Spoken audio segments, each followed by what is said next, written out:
ఆమ్ ఆద్మీ పార్టీని ప్రజలు తిరస్కరించారు. కమ్యూనిస్టుల్ని ప్రజలు తిరస్కరించారు.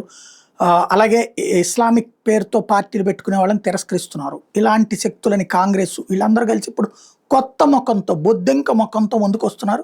కాక్రోచ్ జనతా పార్టీ పేరుతో. అయితే దాన్ని నడుపుతున్నటువంటోడే ఆమ్ ఆద్మీ పార్టీకి సంబంధించిన social media convener.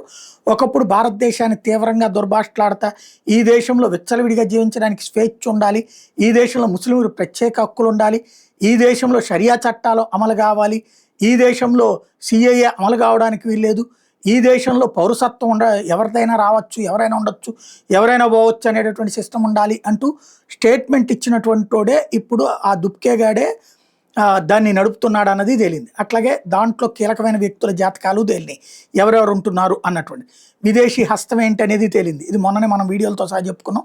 Aam Aadmi party handles పేర్లు మార్చుకుని ఎట్లా సాగుతున్నాయి అన్నది. ఇప్పుడు ఇంకొక విషయం బయటపడింది.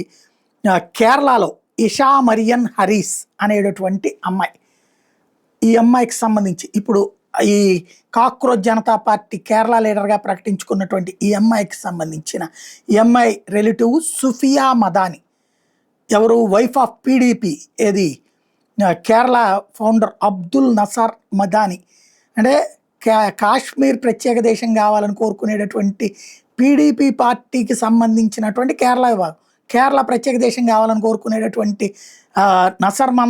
అబ్దుల్ నసర్ మదానికి భార్య సుఫియా మదాని రిలేటివ్ అనమాట అది నడుపుతున్నది. అంటే వీళ్ళే అక్కడ ఉండి కథ నడిపిస్తున్నారనమాట.